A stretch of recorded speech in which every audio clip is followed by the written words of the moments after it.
Então a gente já definiu o que é um conjunto conexo, né? Que eu não posso quebrar ele como a união de dois conjuntos abertos, não vazios e disjuntos. Então ele é conexo, né? Ou seja, ele não admite uma desconexão, uma cisão. E a gente caracterizou que um conjunto conexo, as únicas funções contínuas do conjunto, no conjunto formado só pelo 0 e pelo 1, são as funções constantes. Tá? Agora a gente vai falar um pouquinho que essa noção de conexidade é um invariante topológico. O que significa isso? Né? Significa que se eu tenho dois conjuntos que são homeomorfos, né, ou seja, tem uma abjeção contínua com inversa contínua entre esses conjuntos, ele preserva. Se um é conexo, o outro tem que ser conexo também. Então, se eu pegar aqui, por exemplo, dois conjuntos que não são conexos, então eles não podem ser homeomorfos. Tá? Ou seja, existe uma abjeção contínua com inversa contínua. Tá? Então, o que a gente prova em relação a isso, né, essa proposição, é que a imagem de um conjunto conexo por uma aplicação contínua é um conjunto conexo. Tá? Então, vou considerar aqui F, vou só passar aqui mais um pouquinho, né? Uma função de um espaço métrico M num espaço métrico N contínuo. Tá? F aqui, de M em N, contínuo. Tá? Bom, é claro que eu estou M e N espaços métricos, né? Então, o que eu vou provar é se M é conexo,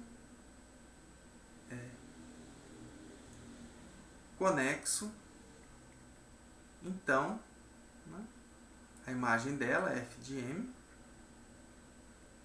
que é um subconjunto aqui de M. Então, eu não vou nem colocar, né? É óbvio que é um subconjunto de M, né? Isso aqui é conexo, tá?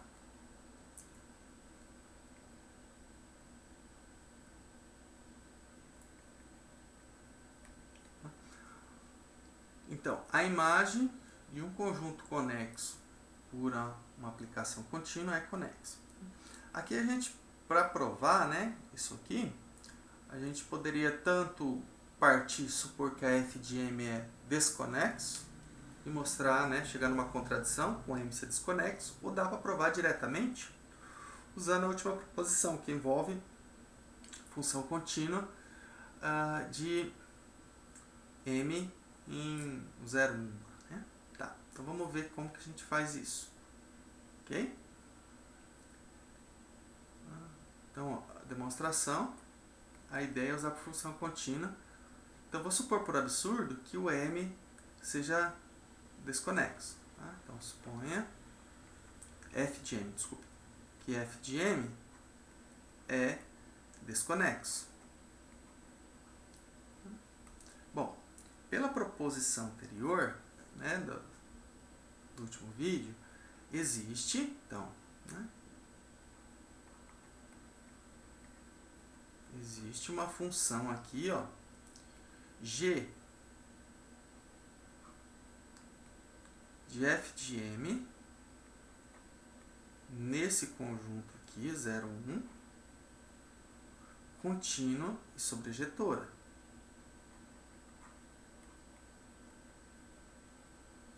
E sobrejetora. Tá? Bom, vamos considerar agora a função. Né?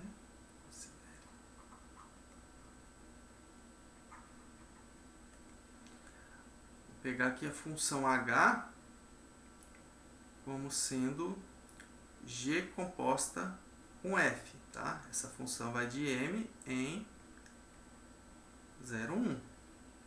Então, observe que a demonstração ela fica bem simples usando isso aqui. Tá? Primeiro, H é contínua porque é composição de funções contínuas. Né? Tanto a F quanto a G são funções contínuas, né? Que é a G. Né? H é contínua, pois é a composição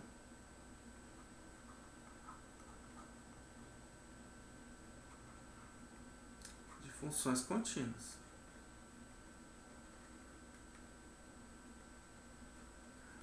gente tem que mostrar é que H é sobrejetora.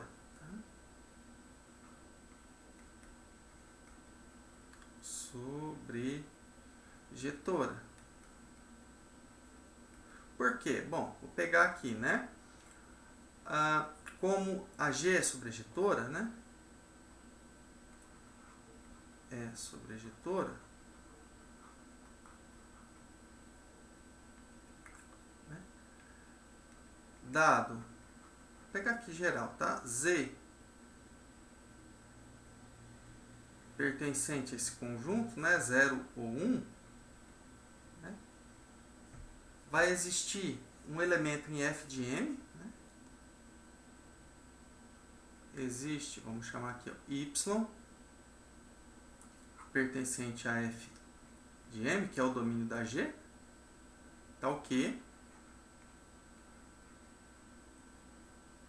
G de Y é igual a Z. Então, bom, estou usando o fato de supor que o F de M é desconexo, então existe uma função do F de M nesse conjunto contínuo e sobrejetora. Bom, agora o Y pertence a F de M, né? Desde que o Y pertence a F de M, então ele está na imagem do conjunto M. Existe aqui um x em M com y igual a f de x. Ou seja, logo, né, vamos colocar assim, o que acontece com h de x, né? H de x ele é igual a g de f de x é g de y, que é z, ou seja, né, h é sobrejetora, né? Portanto, h é sobrejetora. Então, bom, a gente acabou de construir uma aplicação contínua e sobrejetora de M01. Isso aqui permite concluir que o M é desconexo, né? Então, H é sobrejetora como H é contínua e sobrejetora, então M é desconexo. Então observa que ficou muito fácil de provar, né? Que a imagem do conjunto conexo é um conjunto conexo, né? Isso aqui é contradição, né? Então, portanto, né? A f de M é conexo. É conexo. Então, ó, só para complementar o que eu tinha falado, né? Vou colocar aqui a demonstração. O que acontece então? Se eu tenho aqui, ó, f de M em N, né, homeomorfismo,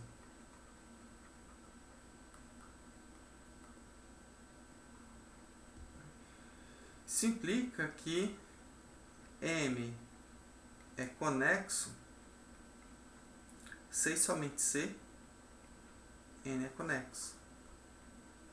Isso, conexo, né? Lembra que homeomorfismo ela é contínua e sobrejetora, né?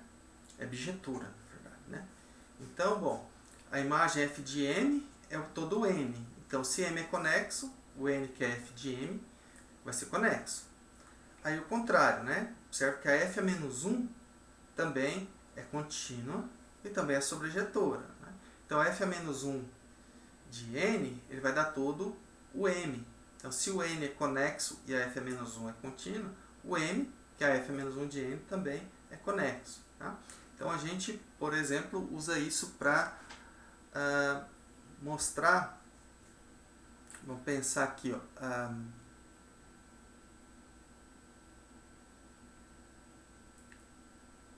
vou pegar aqui, deixa eu ver aqui, por exemplo, né, para provar que eles não são homeomórficos, né? pensar aqui, dois conjuntos. Vou pegar aqui, ó, o R2 menos o eixo X, por exemplo. Aqui. Dos pontos X, 0, tal que X pertence a R. Né? Isso aqui é o R2 menos a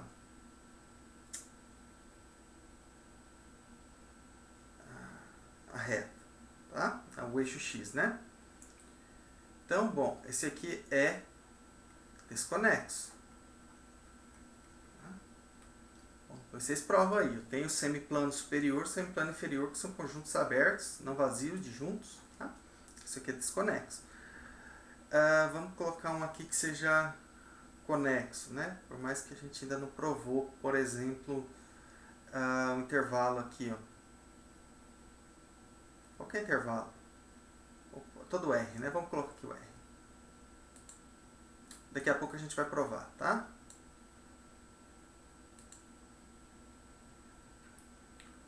Aqui, R é conexo, tá? Isso aqui a gente viu em análise, mas daqui a pouco a gente prova. Tá? Ou vou deixar para vocês provarem.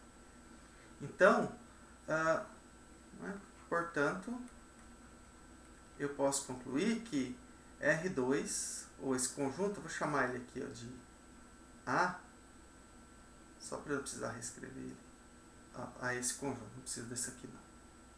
É o R2 menos essa reta. Pagou? Pagou.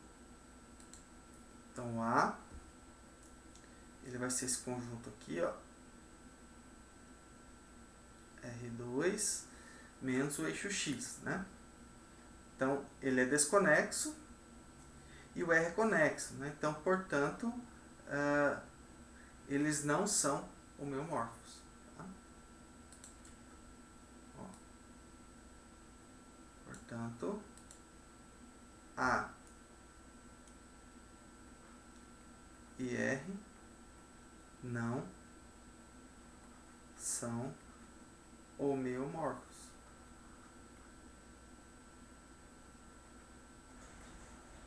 Tá? Então, a gente consegue para dizer que quando eles não são, tá? Porque, por exemplo, a gente consegue conjuntos conexos que são conexos e inconexos no outro, mas também não são homeomorfos. Então, por exemplo, né, que eu tinha falado, né, se eu for pensar aqui, ó, a esfera aqui, né, S2, tá?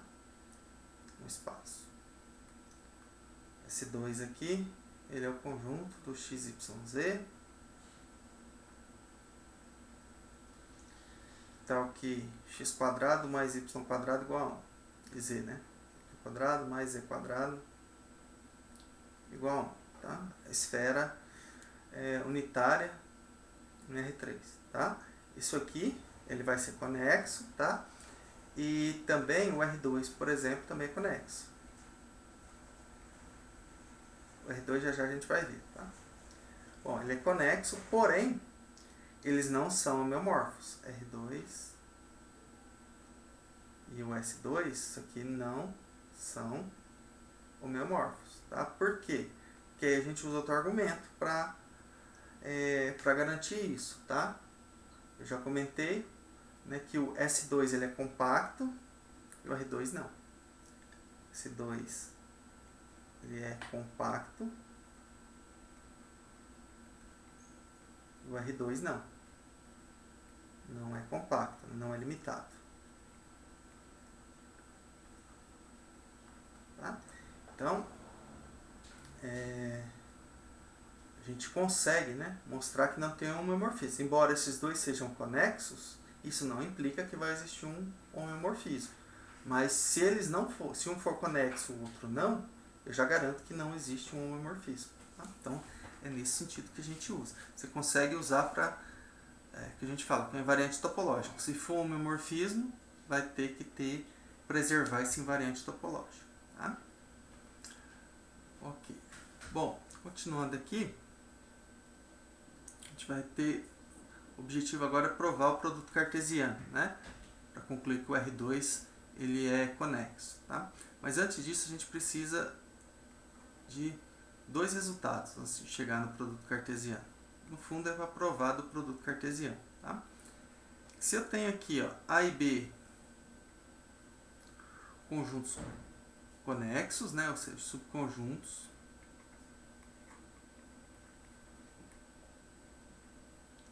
de um espaço métrico M conexos,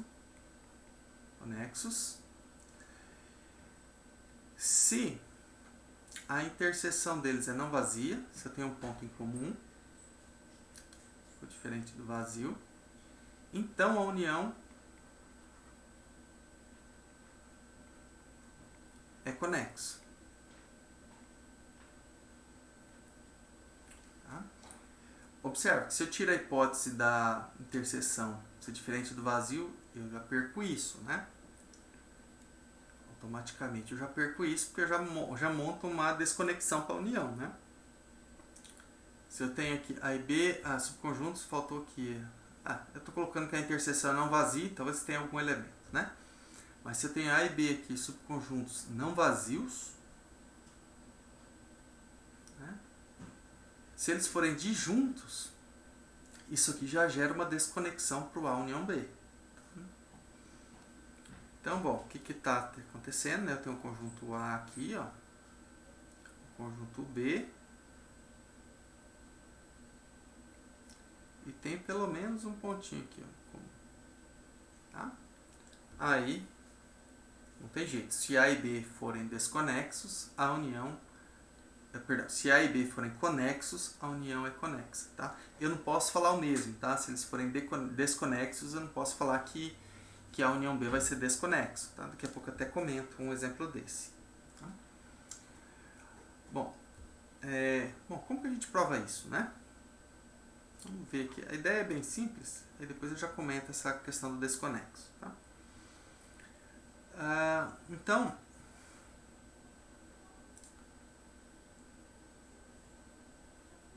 deixa eu ver aqui. Certo.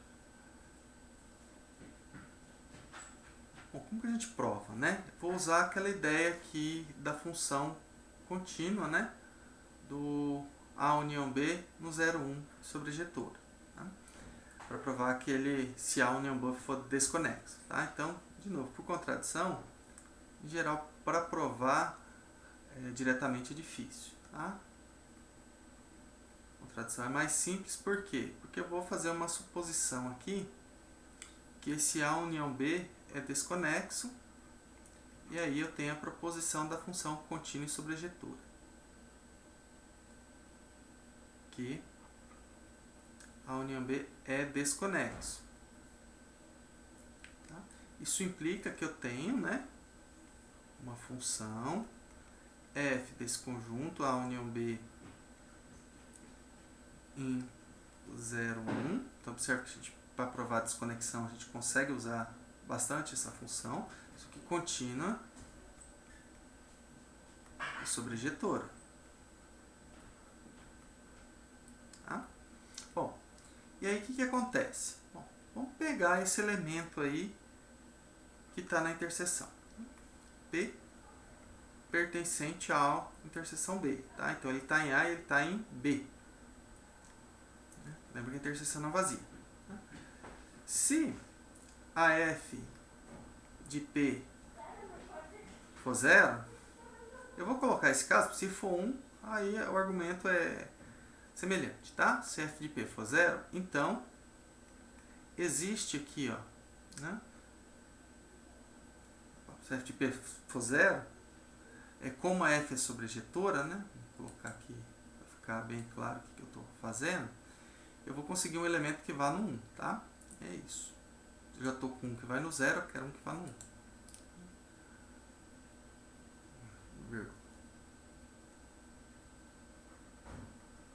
Desde que a f é sobre ejetora, eu vou conseguir um elemento, né, no domínio. Existe aqui, ó, um Q pertencente à união com a f de Q igual a 1.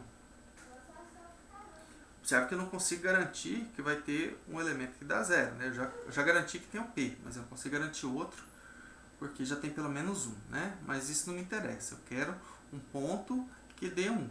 Então, como ela é sobrejetora, tem pelo menos um que vai dar 1. Tá? Bom, aqui é a mesma coisa, né? Se esse ponto Q aqui pertencer a A, tá? Isso implica que P e Q pertencem a A. Né?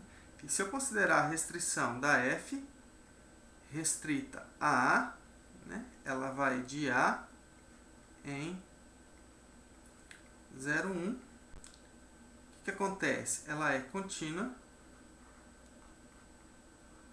e sobrejetora.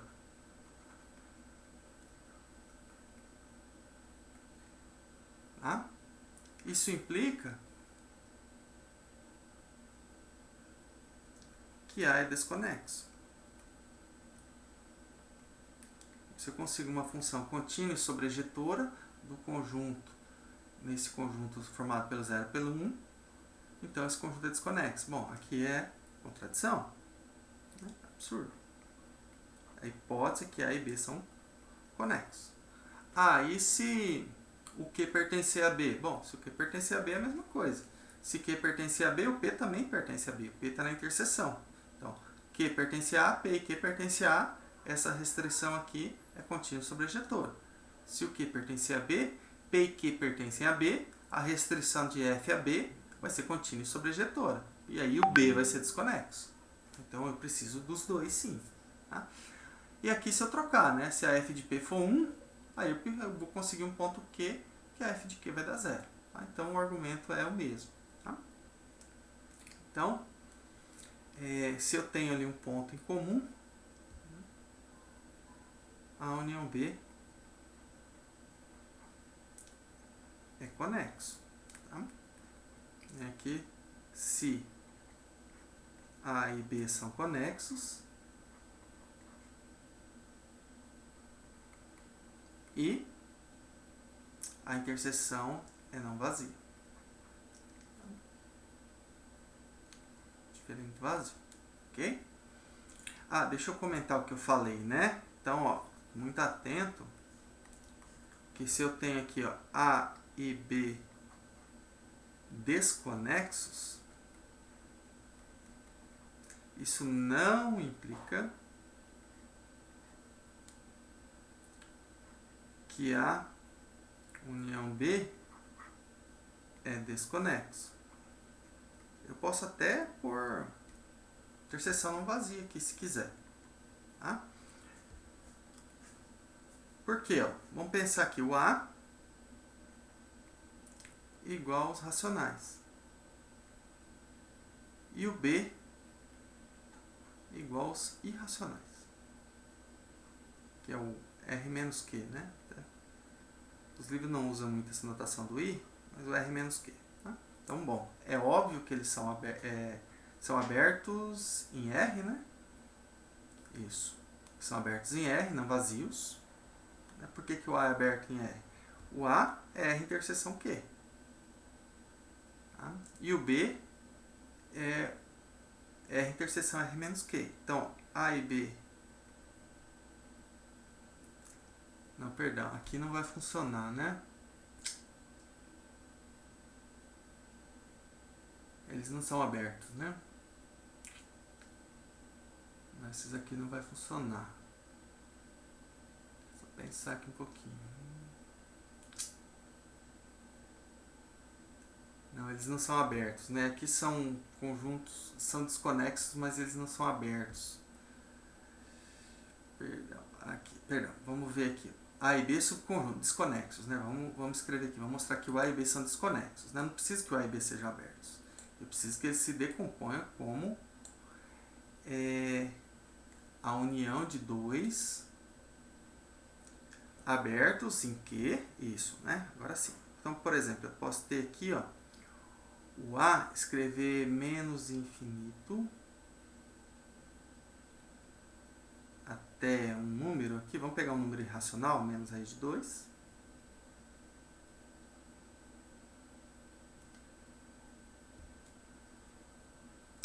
será que eu vou conseguir quebrar ele assim? Não. Um número irracional não. Vou precisar de até o número racional, né? Não vai poder ser... Ah, não. Perdão, até o irracional, não tá certo. É porque aí o irracional não está na união. União menos raiz de 2 infinito.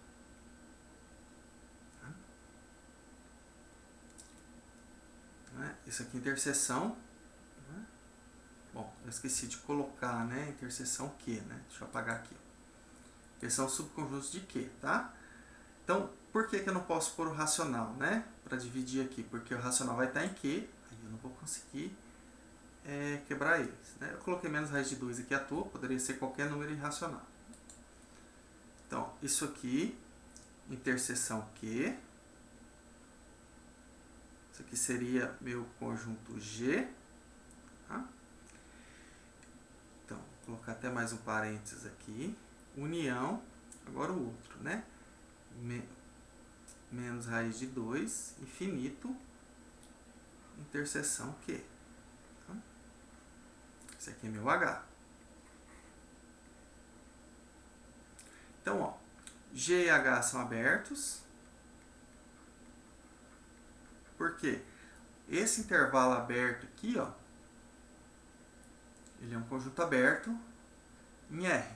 Então, esse conjunto G é a interseção do aberto com R com Q.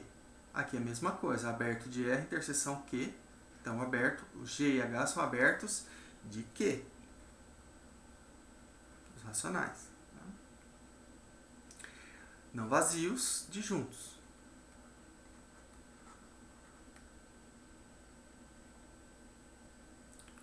De juntos.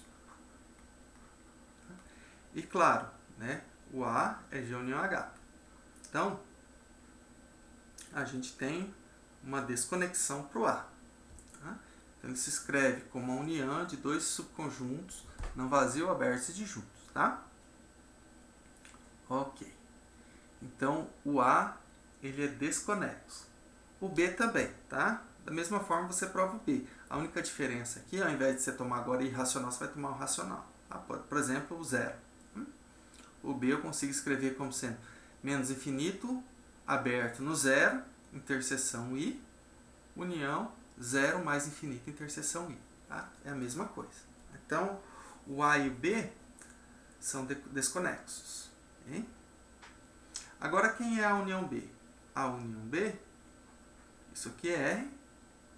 A gente já viu no curso de análise, mas a gente vai ver ainda que isso aqui é conexo. Então,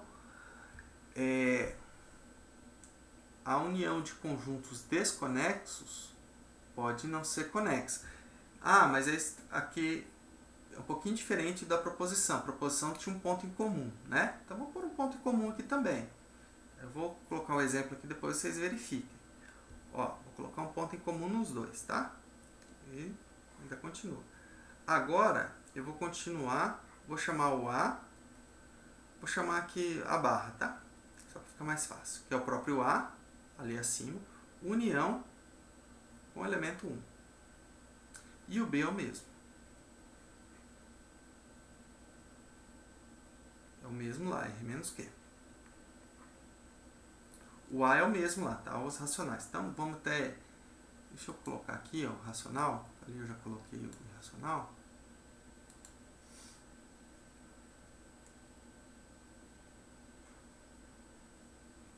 Então, o A barra e o B, eles têm um 1. A barra inter B, ele é diferente do vazio, né? O fundo aqui ele é 1. Ainda assim, A barra e B são desconexos.